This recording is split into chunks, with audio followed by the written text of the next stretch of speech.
Welcome to Quilt Tripping Travel with Rose, a Big Blend radio podcast featuring award-winning travel writer and photographer Rose Palmer. Welcome, everyone. So excited today. We're going to be talking about spending winter in national parks across America. It is the Quilt Tripping Travel Show with Rose here on Big Blend Radio, and it's the first episode of 2025, and it is indeed winter. It's cold. It's cold, Rose. Welcome back. How are you, and Happy New Year. Happy New Year to you, too. And thank you for having me on the show again. It's a little chilly on my end here, and I do have some snow when I look out the window in eastern Pennsylvania.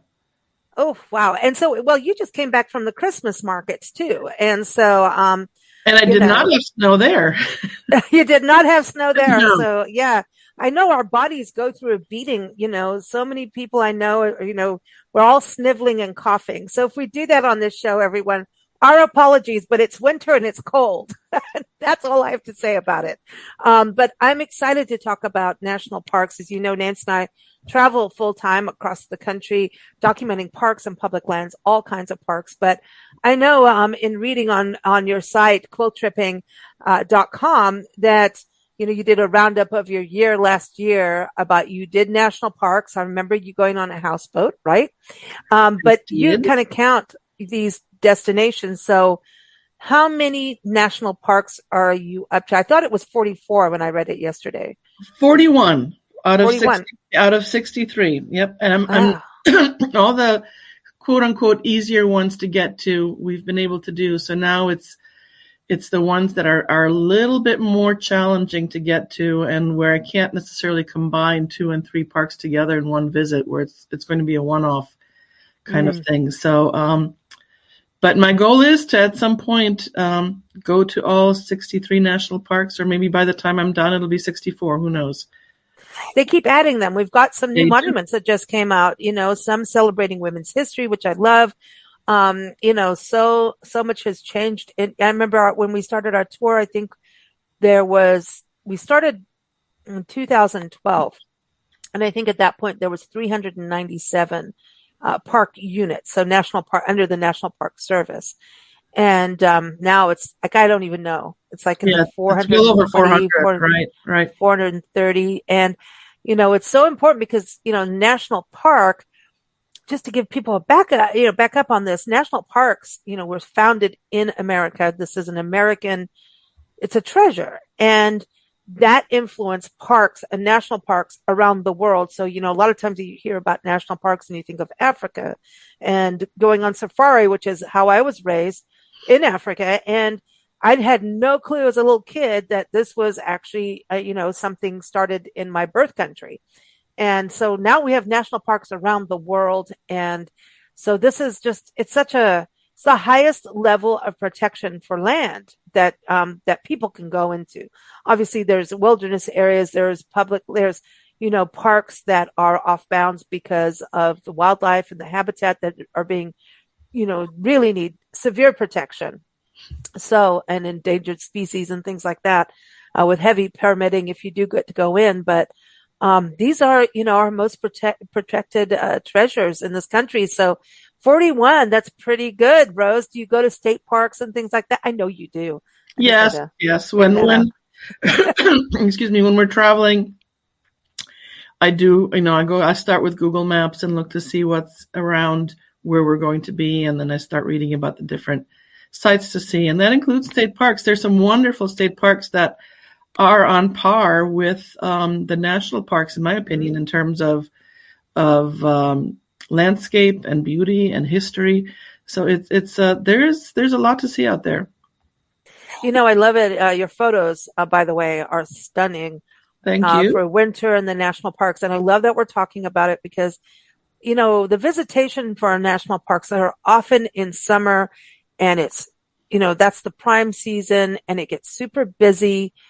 And parks now, depending on like Rocky Mountain National Park, places like that, now are starting you have to make reservations sometimes, depending on what parks you're going to, because of the visitation. And we've got to think about our footprint in these places.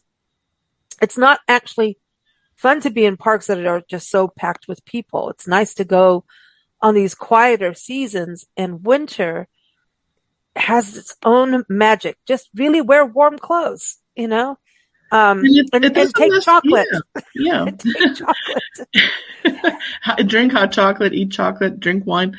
It's not necessarily super cold, depending on where you go. The Southwest parks like Arches and Canyonlands, we were there last winter in January, and it was in the 50s. So it wasn't super cold. It was quite comfortable. Yellowstone, which, as you mentioned, it's the very first national park that ever existed, and that started the whole idea of national parks.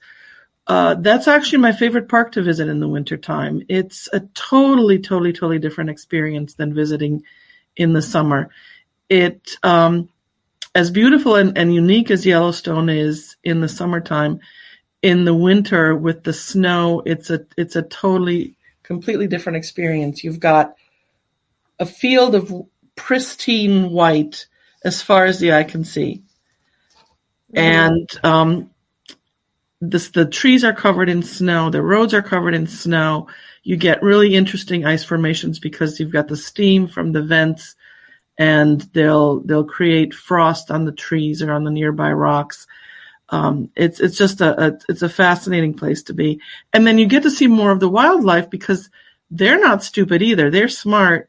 So they take the roads in the snow because it's a lot easier, and they stand out more. So when we were there in wintertime, we saw the wolf pack, or one of the wolf packs actually.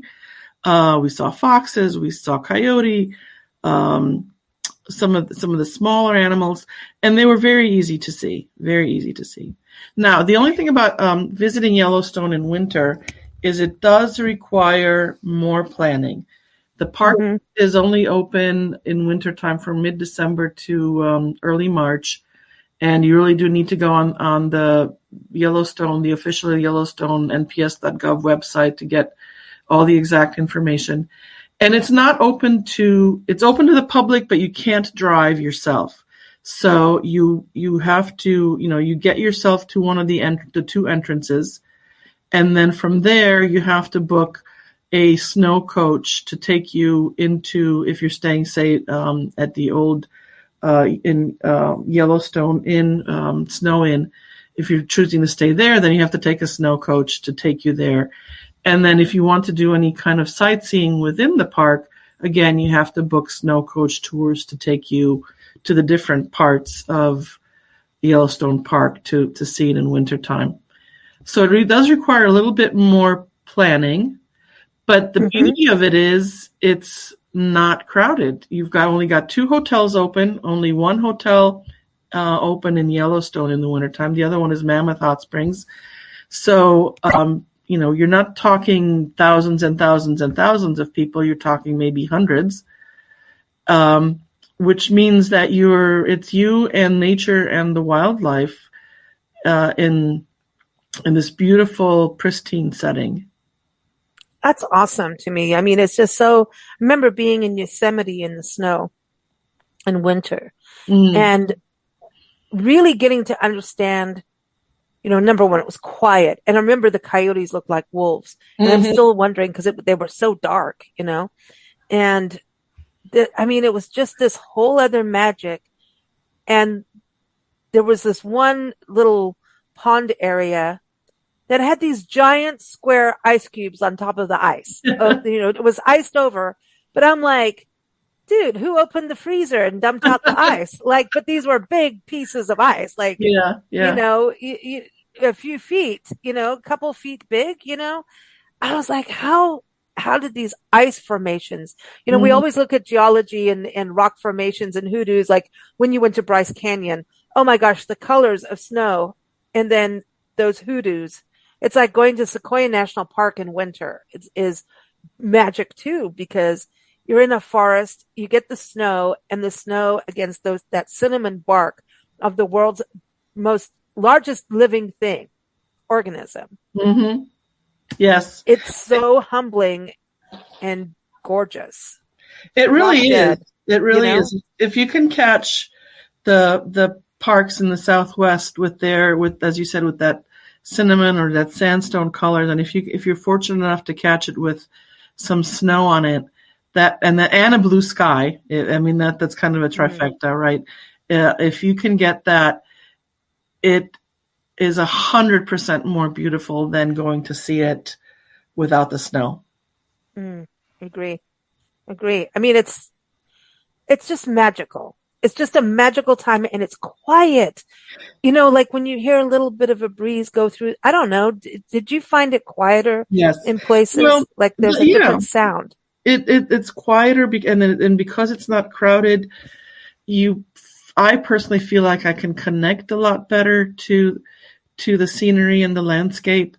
I'm more at peace when I'm out there because I'm not fighting trying to find the parking spot or even trying to get onto a shuttle bus. So Zion it's a beautiful national park, but it's a challenge to really see it and appreciate it. In the main part of the season, you have to get onto a shuttle bus to go into the canyon and get off and do whatever hiking you're going to do, and then get on the bus again and go to the next stop, etc. And it's crowded, and it's limited by the number of people they can get on the buses. But when I was there in January a few years ago, I was able to drive right in because it was there. It wasn't as busy, so they didn't have to worry about blocking the road. They did keep track of how many people were driving in and out. And when I was there, one of the days I was there was a weekend, was a Saturday. And it was by noontime, I guess they had enough cars going into the park that they were limiting, and they had the road blocked off. But because I was actually staying in the hotel within the national park, it didn't matter. I could still drive in. So that's another thing to remember is, stay at the lodgings within the park. You get there are so many benefits to staying at the lodging right in the park itself. And that was one perfect example where even though they had the road blocked off because they had enough cars going in for the amount of parking spaces that were available inside the park, since I was staying in the park, I could still drive in and out. But again, it wasn't crowded. It was peaceful. I could easily find parking spots at the different trailheads, and it was just much more serene, which is how I think the national parks should be. But sometimes they, when they're packed with people in the summertime, it's hard to capture that feeling. Yeah, and also the animals look different. They're furrier, and different animals do different things. Right. Even when you get there is different. And also going to places like this and seeing the sunrise and sunset at winter is a whole other world. It's exactly the sun is lower in the sky, so you get a much warmer light especially for photography. And for those of us like me who are not morning people, you don't have to get up at 4 a.m. to see the sunrise. You can get up at 7 and still see a beautiful sunrise. The disadvantage is that it does get dark earlier. So, you've got a sunset earlier, and so you don't get as much daylight to do things. But, that's fine. You just go into town and or the restaurant at the lodge and have a nice dinner and a glass of wine and relax. Yeah, I like that. And the lodges are a big deal because, those old style lodges, a lot of people travel for that. It's kind of like an icon, and I think that's where like the African lodges, and I know you've done those too, where the African lodge is part of the game thing. The going on a safari is going to these iconic lodges, but those lodges always have those huge fireplaces, Yes. But that's something that to really keep in mind is, some of these national parks in wintertime do have limited services. So the lodges may or may not be open. So for instance, when I was at Bryce, the lodge at Bryce in winter was not open. At the Yellowstone, the Old Faithful Inn, which is the big iconic inn that everybody wants to go to, was not open because they can't heat it. It's too big. There's no way to keep it warm.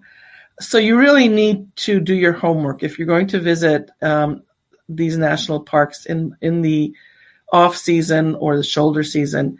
You need to go on the websites and do your homework and see what is open, what are the hours, what's available in terms of lodging. And if the actual park lodging isn't available, there's plenty of places to stay in the surrounding communities. And again, because it's off season, it's easy to get something else, even on shorter notice. And then it won't be as expensive because it's the off season. So there's just so many benefits to traveling to the national parks, in my opinion, in the wintertime. And it's not hot. I really don't like hiking in the heat. I don't like being out in 100-degree weather. Well, Saguaro National Park, you've got wonderful, beautiful photos of that too. And right. Saguaro National Park, and we used to live out there, and we also lived outside Joshua Tree National Park, literally. Like, we could walk there. It would be a long walk, but we could see it out our window, the entrance. And I've been to both parks in winter with snow. And there's nothing like the desert in the snow with Joshua trees, saguaros in the snow. In fact, we spent a New Year morning. We have a fun hiking buddy who also was in South Africa. In fact, we used to work in Kruger National Park. And we went hiking. We had one Sunday morning. We have our special Saguaro National Park thing. It was not Sunday morning, a New Year's morning. And we had our champagne brunch in the snow in Saguaro National Park. And, nice. And our friend Glenn, I don't know if you've been on a show with Glenn Burrows from Norfolk Tours yet, but he had sent us a British care package for Christmas that we saved for when we hooked up with her because, she lived in South Africa and had the same traditions from, the British colonial times. She's not a colonial person, but anyway, none of us are. But it was the British traditions of, pulling the cracker and what comes out like those little fish that move around in your hand, like whatever, just little party hats. Right. So there we were. We had our little party hats and our champagne and our brunch in Saguaro National Park in the snow in a picnic. Oh, nice. Yeah, covered picnic, and we went for a little hike because it melts so fast, right? So when it happens, you just like, wow, this is so spectacular, and you wait for the sun to come out. That's the thing. It's like there's this dark part of snow, and then there's this, and I like the dark and the light side. Does that, as a photographer, you know what I'm talking about, right? Yes. With that. Yeah. Well, the contrast really adds to the scene in the photo. But I didn't know that it got cold enough. Well, that they got snow in Saguaro. That's yes, especially in the Saguaro National Park has the west and the eastern side, which are split and separate, right, because of how they got the land. The east goes up into the mountains. And even when you hike, you can see, because you can go up in the mountains there anyway, and then you can go skiing if you live in Tucson. You just go up the mountain. It's like a 35, 45-minute drive. I can't remember how long it takes to get up there, but you go, you can go skiing up there, and it's just so much. It's so beautiful, and to have the saguaros there, it's just, and seeing them. I don't know. There's just a whole different lighting that happens, when you're out there. Yes, especially when, as I said, when the sun is lower in the sky, as it is in the late spring or in the early spring and winter and late fall, it just makes that sandstone color so much more vibrant. I just love the fact that you hung out with bison in Yellowstone in the snow. Well, you can't help it in Yellowstone, right? Yellowstone's known for its bison, so. And again, they're much more visible because it's, you've got this big, huge, shrunken brown beast against the white background. So they're easier to see. And they do tend to come out and hang out closer to the heat of the geysers. So that's another thing. Now, you've done Grand Canyon, and you've got beautiful photos from there also in winter. That was the south side. Have you done the North Rim? The North Rim is not open in winter. Not in winter, but have you been there? Yes, not for a long time though, and it's been years, so we do need to go back there. But that's how we feel. And they had fires, I know, recently, but And that's when my first trip to the Grand Canyon was the North Rim. And I just, I like, I don't know. I went a little nature crazy. Like I totally tripped out. It was May. And it was before Memorial Weekend, and it was so lush. And there are those meadows as you go in, and Jacob Lake or Lake Jacob or something. I remember that being out in that area, and I just wanted to go roll in the meadows because it was just so lush and beautiful. I'm weird that way. I always talk about this meadows, and I am a meadow girl. I love meadows because there's such biodiversity that happens in a meadow. You can have forest, meadow, then you have all the animals that survive on that water. You have all the bugs, the butterflies, and the all these different birds that will come in there, and just all the different grasses and I adore meadows, and that meadow, I didn't know we had that here in this country. I was still very new to the whole experience, and you're still part of this whole Colorado River Plateau, which is, hoodoos and all this geology and desert and all this. And here's this lush meadow and butterflies. We got caught in a butterfly migration as we were driving in. Nice. But they were hitting the windshield and I was freaking out. I was like, I'm killing butterflies. I can't do this. God, stop the car. Let them fly over, But it was, oh man. So you look at what happens in winter to create that. That's this other thing. Yes. I always say when we first spent a winter in Madison, Wisconsin, and they didn't think it was going to snow that much that year. Well, 3 snowstorms later. Thank you. I learned about shoveling. I did all that. And we were pet sitting for some friends up there, and they said, you've got to come back in the spring. And I'm like, dude, I don't know, man. Came back in the spring, late spring. It was also May. May is a wonderful time of year to travel. But I have to tell you, we went to the Arboretum, we went to the botanical gardens, and we saw the lakes, and we saw just what beauty the snow brings. So I think it's really cool if you can go each season to a park, so you can understand how those cycles help each other. With snow. Yeah, exactly. Because it does look different in the wintertime versus in the summer or versus in the spring when flowers are blooming, that might not bloom any other time of year. And then, when with water and when the water's dried up by the end of summer and how things change and the plants still survive. It's, you're right. It definitely does look different. Well, this is, right now, if the deserts get rain and snow, this is when we start, betting. Yeah, I know people, do betting on football, which I have no clue about, but I'll place bets on wildflowers. Uh-huh. And so we're on, you're like, okay, if mid-January goes into February, like if you're in Anza Borrego Desert State Park, it's the largest desert state park in a state park, right? 600,000 acres of lower Colorado River desert. And if it starts to rain at the end of January, all through January, like mid-February, you could have the most prolific wildflower season out there. Ooh. And Saguaro National Park too. So January, even if you get some in December, you'll be all like, please, but it needs to go all the way up so that there's this magic that happens between the rain and the sunshine. Mm-hmm. So we need that. And all of a sudden, like Saguaro National Park, I remember I think it was after that snow that happened. And you've got Picacho Peak State Park. You've got all these wonderful state parks and public lands like Ironwood Forest, National Forest out there. And if I'm getting any of the names wrong, I'm sorry. I don't have the notes in front of me, but it's all connected. It's Ironwood. I know that. National Monument, I think. And it's all greasewood and these amazing views. I mean, the floor was covered with poppies. Ooh. Just lupin and poppies everywhere.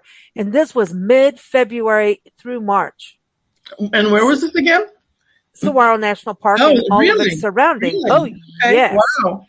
And Okay. then, so, you hope you sit there, if you're living out there, you travel there and that area, everybody's like, come on, bring the weather on.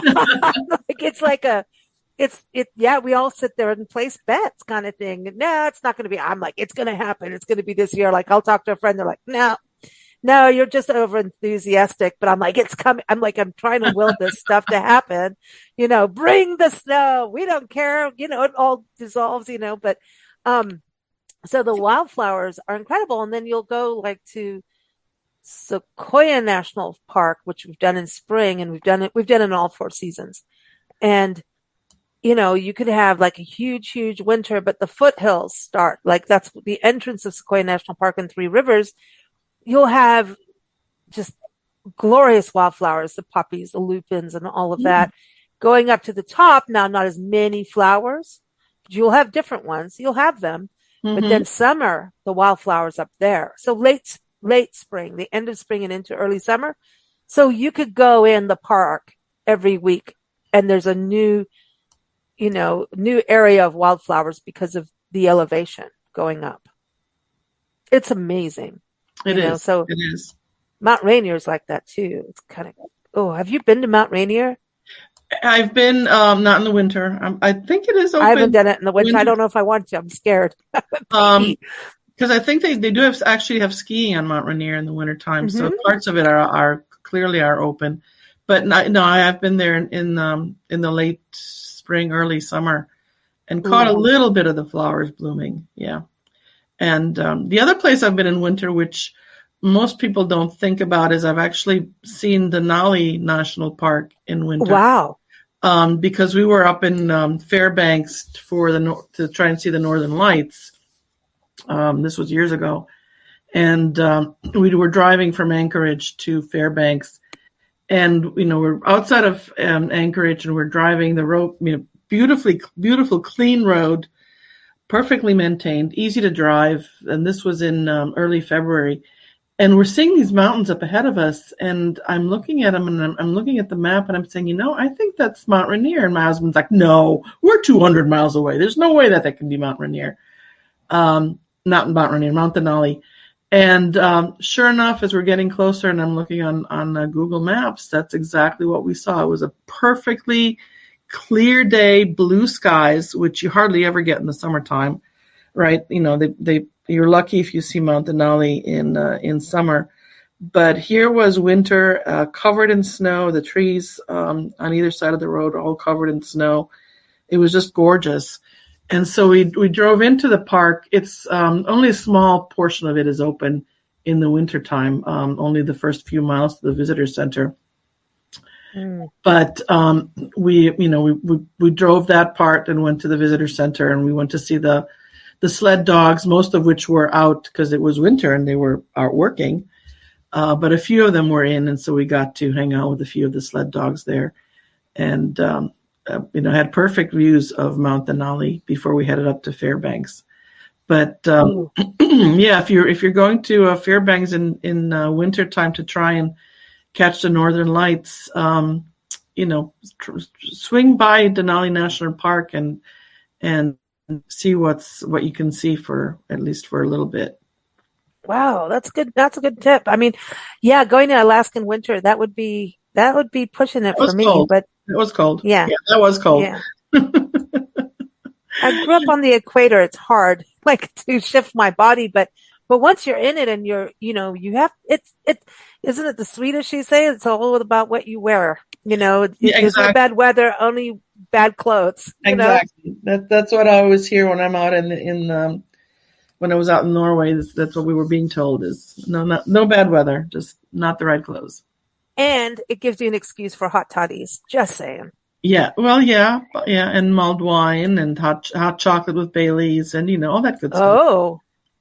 Oh, it's winter now. This sounds like a good plan. Why didn't we plan this when we started the podcast? We should be having this right now. Hot chocolate with Baileys. Yeah, hot butter drum. Hot butter drums, exactly. Yes. Well, my gosh, I think you did a lot of that when you were on the Christmas market cruise.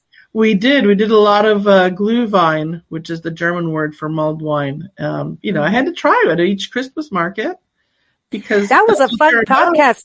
Everyone, last month, check it out because Rose was actually on the cruise when she called in to the show. I don't know how we all made it work, but we did.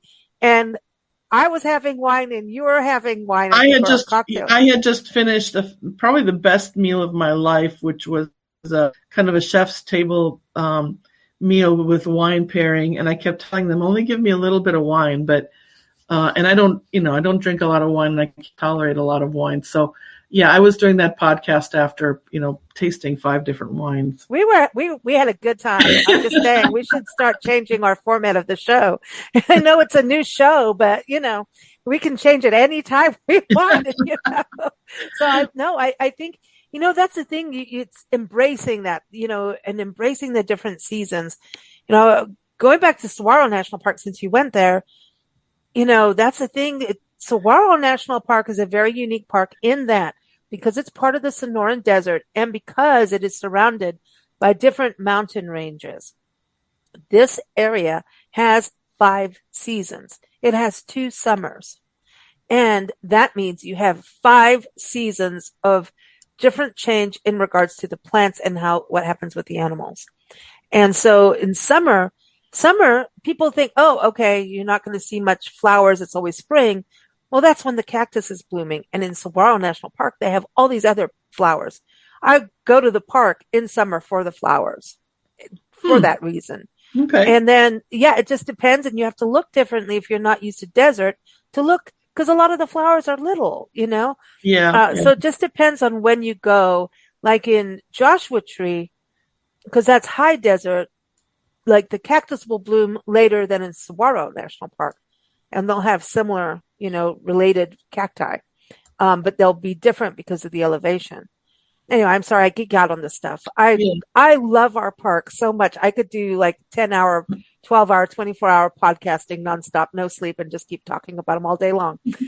So stop me anytime because it's just so fascinating in all the history. And you think about how, the indigenous people of the land, how they were living with the land and knew all these cycles, Right. They did. You're right. Yep.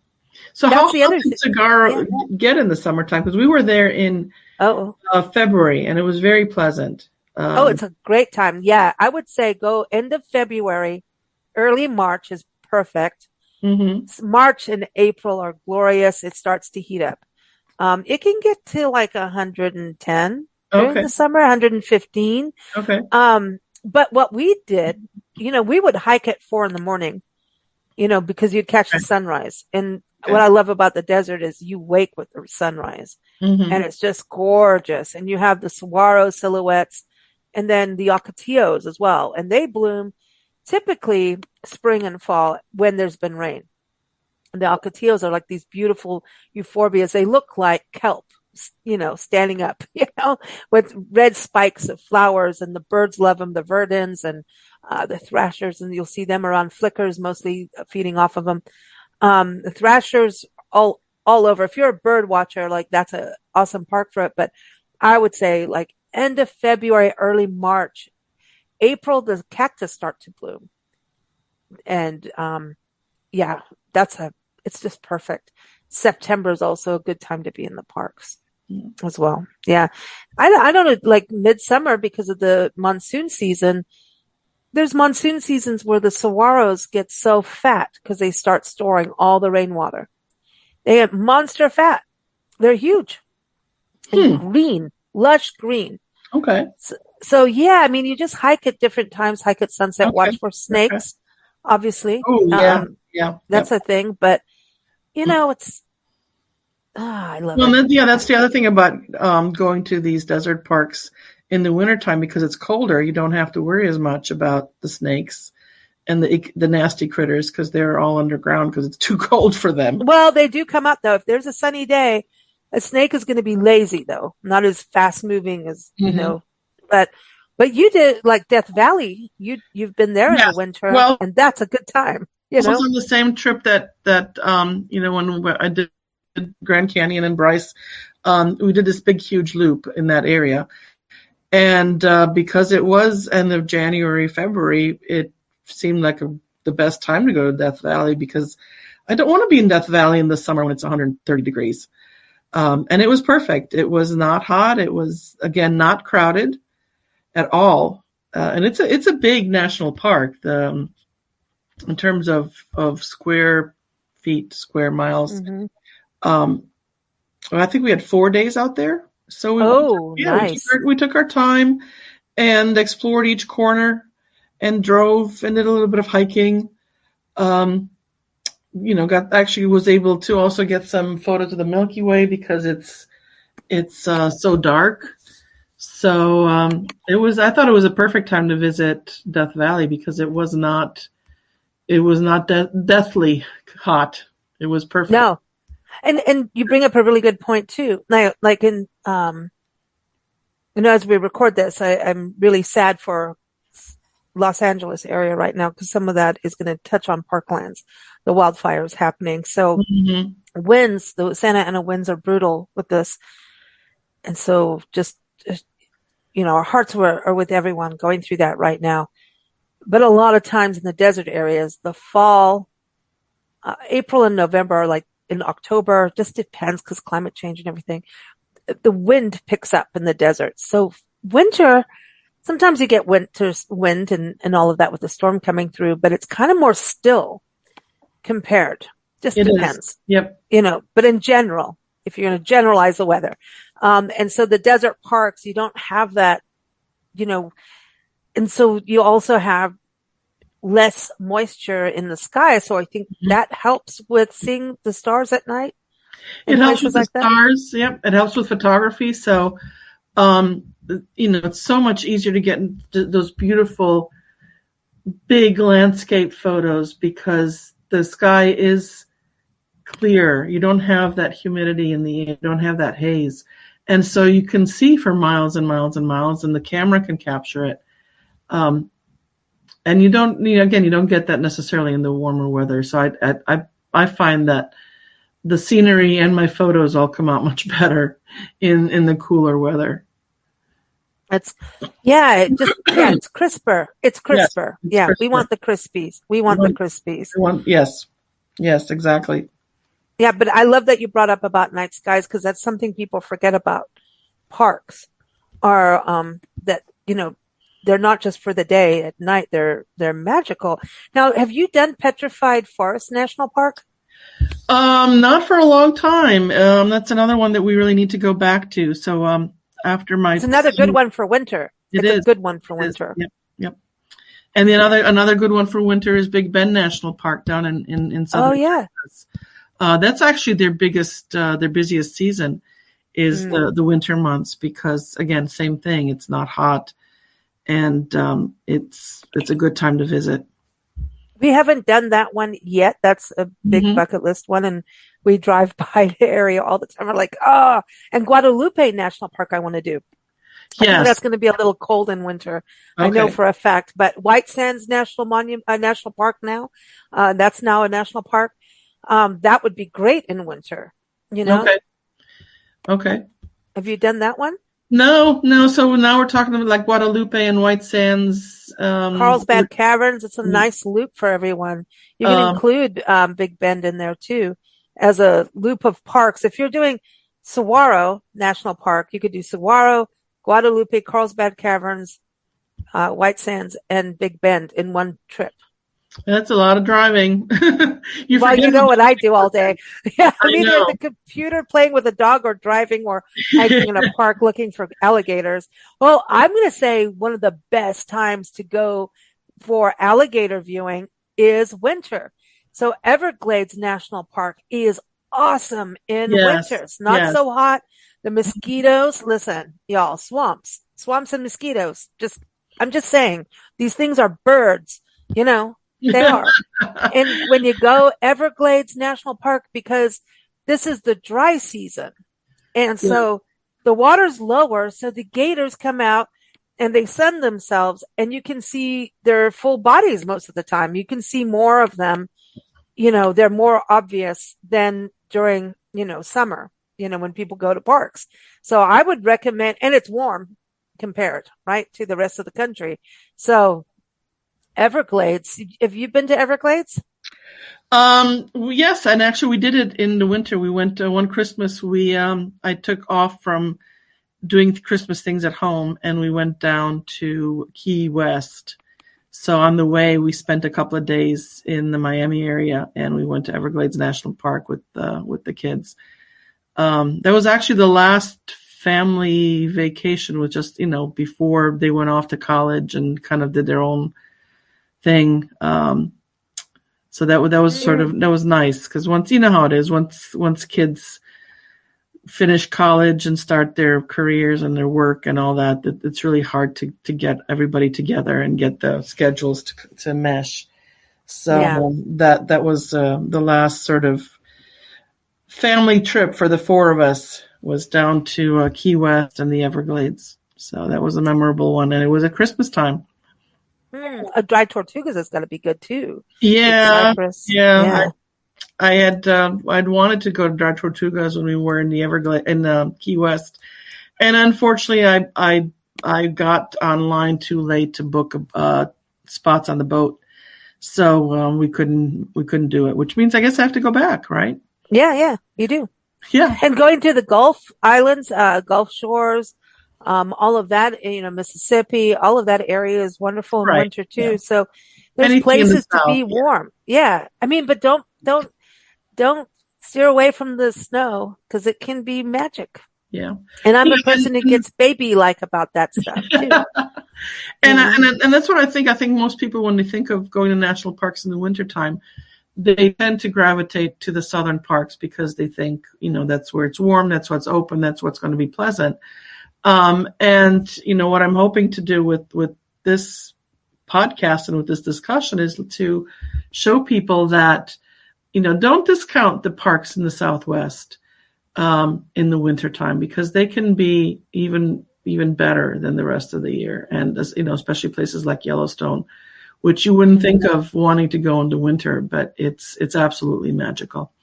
Now, obviously there are parks that are not open in the winter, because, I think none of the Dakota parks, I don't think those are open.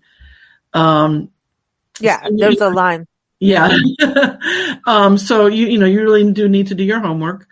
But don't discount some of these, like Yosemite. I mean, I would love to see Yosemite in the wintertime. I've only been in the spring, but that's on my list, is to go back and see it in the winter. And Sequoias, have you done Sequoia and Kings Canyon? No, which is why I really want to go back there. We've been to Yosemite. We were out there one time when my husband had a conference out in San Francisco, so we combined it with a few days at Yosemite. But we didn't have time to go to Kings Canyon, so we got to do that. You bring up a really good point too about winter. Okay, so Sequoia, Kings Canyon, Yosemite are all kind of, you can do this as a loop. They call it the Majestic Mountain Loop. And then you can extend out to Pinnacles National Park. Right. Which is more central. Yeah. Have you done that? Winter is the best time. Gotta do that one. Yeah, winter, it's a hiking park. So there's a east and a west entrance. The west has a little bit more, well, I don't know. Now, I haven't done the east, but I've done the west. Nancy and I've done the west. There's hiking, there's hoodoos and geology. They are home to over 400 species of bees, native bees. It's really amazing. Wow. Oh, yeah. But this volcanic, I mean, it's on the San Andreas Fault, this whole area. Mm-hmm. And so there's geology tours and like the gateway communities like Hollister and stuff. But this is where the condors were, they bred them in captivity, like in the different zoos, and then they released them back into the wild. Okay. To get the populations back, because we have from hunters using lead bullets, really affected the population of our condors and even our bald eagles. Because when, vultures and these animals eat meat, they will go and eat, a dead carcass, or a carcass should be dead, hopefully. Mm-hmm. Well, I don't know. You don't want a walking dead carcass. I don't know. You want a zombie? But when they eat like a dead carcass, they're eating meat that has now been poisoned from this lead.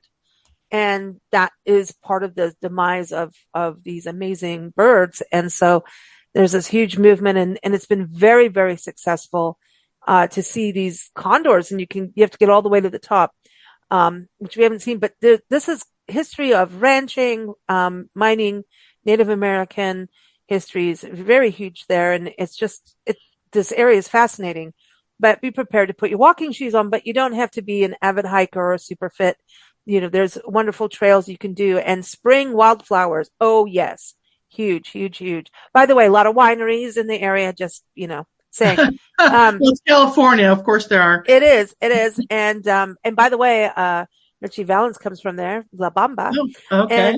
And, this whole, you are a family. Fountain of information. I'm crazy about this stuff, but Steinbeck is like, in Salinas, he's got his whole, museum, but then his grandparents lived there and he used to visit them there. And, anyway, Pinnacles National Park in winter, this is the rainy season, right? If it gets rain. And it's quieter. In summer, it's, packed, and sometimes you have to wait to get in and it backs up on the road. Winter is the prime season, and early spring. Okay. So some of the water areas will have like little waterfalls and stuff. It's lush. It's green. And because it does get hot in California, it's cooler. Yes. You will have golden, hills, and people want only green grass. Well, this is the golden time of California. And then in spring, these wildflowers come up. And you know what? We've walked with turkeys. Wild turkeys will walk with you out there. It's crazy. But they've got amazing birds. Yeah. And then if you really want to close it off and go to San Francisco, there's Muir Woods National Monument to see the redwoods. And there's Golden Gate National Recreation Area that takes in, so many different parks. So many historic sites like the Presidio and everything, but also connects up with Point Reyes National Seashore, which is also cool. If you go in winter, you'll see the elephant seals up and through February, March, and then spring wildflowers like wild iris blooming everywhere. Yeah, it's cool. I need to go to a park now. I want to go on a road trip, Rose. Let's go to a park. I need a park fix now. Yeah, well, cool. I'm trying to figure out where my next one's going to be. We're going to be in doing some skiing out in Salt Lake, and I was thinking I might try and do a day trip out to Great Basin if I want to do the driving. Have you been to that one? Out in Nevada? Yeah. No, but Debbie Stone, travel writer Debbie Stone's been there, and it is 4 real seasons out there. And to get there, I've driven by it. You are on the loneliest road in America, on Highway 50. Okay. Which we've done across the entire country. We have. I just didn't realize it at the time, but we've actually pretty much driven the entire Highway 50 from California. Yeah, from Carson City, at least, to Maryland, I believe. Yep. Oh, okay. Following a lot of the Arkansas River. But it is going to have snow, but it's got, the pines, the pinyon. I think I'm going to get it wrong, but Nevada State Tree is there, and that's a huge deal. Okay. To go and see. But you're going to have 4 real seasons when you go there. Okay. Yeah. So we might try and work that in. So if, add another national park to my list and another one to my winter explorations of national parks. There's some cool, if you drive from Salt Lake City to there, watch for wild horses on Highway 50. Okay. Especially near Dayton, Carson City. As soon as you head east out of Carson City, watch for wild horses. There's places like Fort Churchill that you can stop by, which is part of the Pony Express National Historic Trail. And so when you do 50, a lot of it is the original Pony Express Trail, which is also part of our National Park Service. And so there's these different parks on there, and you can follow I'll send you a map. We've been documenting the Pony Express Trail, and you go to the old sites like in Dayton and places like that. And you just see these old stage stops where the Pony Express came through. I mean, it was so short lived, but it's insane how these guys rode from Joplin, Missouri to California, so, and through the Sierras even. So, there's a lot of history out there that you're going to really, really love. That drive is fascinating. So I hope you do go. It's going to be snowy. So be Where are you Yeah. going to be skiing? You'll have Well, warm clothes. yeah, it'll depend on the weather too, obviously, on weather, because it's a 3.5 hour drive at least from Salt Lake. Huh. So, and it would just be a day trip kind of thing, I think. So it will really depend on the weather.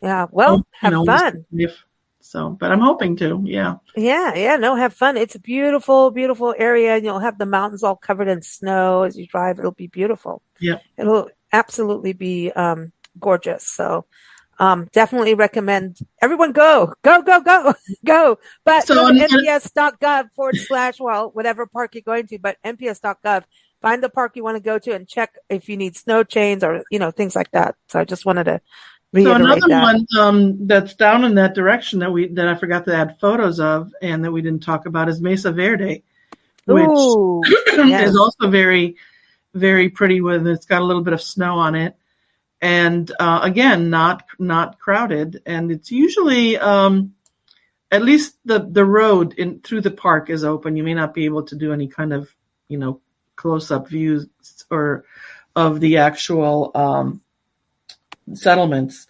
but you can usually drive the loop road and look down, and so that's another one that's a nice option for the winter time.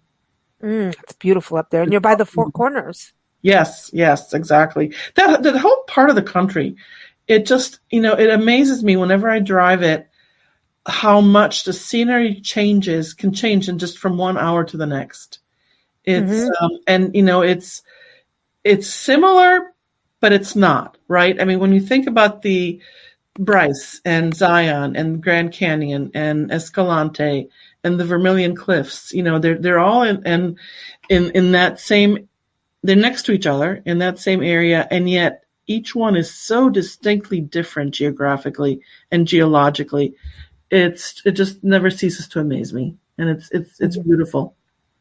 I love it. I just love to see how things change, and it's so interesting too as you drive over a state line and how it like immediately changes. Yes, It's like, right. all right, that's weird. It's just weird. It's like, all right, yeah, there's so many beautiful parks like in New Mexico.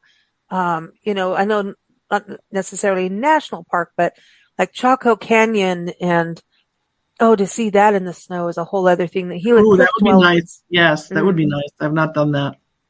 Oh, Add it to my I list. think yeah, yeah. You gotta go. You gotta go. Okay. All right. So we'll just go through all the parks, all 400 plus of them on this show today. Because really, I don't know if you can, I don't think you can do Isle Royale in winter time, but no. I want to see Indiana Dunes if they're open because doesn't the water out there freeze? Like we did Presque Isle out in Erie, Pennsylvania, and the waves from the Lake Erie freeze. And I want to see that. Like, back in the day when I really was, petrified about snow and stuff, I was like, that's really nice. I want to see it, but I'm not coming. And now I'm like, I want to go because, I know better now. Well, just go to that Chicago to me would be in winter. awesome. Yeah, just go to Chicago if you want to see frozen waves and frozen lakeshore. Just go to Chicago. It's much more comfortable. I don't know. I like Presque Isle though. Have you been there? Okay. No, I haven't. No. Oh, you need to go to Presque Isle. It's a state park, but it's one of those parks I believe should be a national park unit. Okay. It's that amazing and that biodiverse. It has meadows, water, lighthouses, so much history. It's got boats that are sunk from during the War of 1812. I mean, there's like crazy stories that come out of there, like amazing nature and the sunsets. We were there we arrived there on my birthday one year and went to, just sit there and watch the sunset, and people are skipping rocks and just like people weren't even messing around with their phones. It was just so good, And so, the biodiversity is incredible, but the history is so fascinating.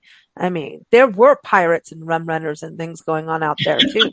There were, so, the Great Lakes had some shenanigans going on. I didn't know they were all up. Oh yeah. But they, who doesn't want a hot toddy? Like I said, it's winter, thank those, privateers for bringing that across. So Yeah, good stuff. Well, listen, happy travels. I think March, not March, sorry, I went to March, February. We're going to be talking about Norway, right? Yes, I did a month long, actually 5 week trip to Norway in September. Started with a cruise with Hurtigruten along the coast from starting in Svalbard down to Bergen. And then my husband met me and we did a month long road trip throughout Norway. Saw lots of northern lights. So yeah, we can talk all about that. It was a wonderful, wonderful experience. And Norway, as much as you love beautiful nature, you would love Norway because it's just absolutely stunning. And their whole lifestyle centers and focuses on outdoor activities. Oh, that's nice. That's nice. And you can have geothermal baked bread. Am I getting that? Is that Iceland? That's Iceland, not Norway. I think that's Iceland, yes. That's Iceland. Yeah, Norway didn't have any geothermal activity. But we can go to Iceland too. That's fine. Okay. I know you've done that. I mean, she's been all over. All right. Well, everyone stay tuned. Rose is here every second Thursday. We go around the world. We go quilt tripping, and you can go to quilttripping.com to keep up with her stories. Follow her on social media, Facebook and Instagram, especially. And again, we're here every second Thursday. So stay tuned. Go through bigblendradio.com. Thank you and happy traveling, everyone. Thank you for joining us for Quilt Tripping Travel with Rose, a Big Blend radio podcast featuring award-winning travel writer and photographer Rose Palmer. Join us for new episodes every second Thursday and keep up with Rose at quilttripping.com and follow us at bigblendradio.com.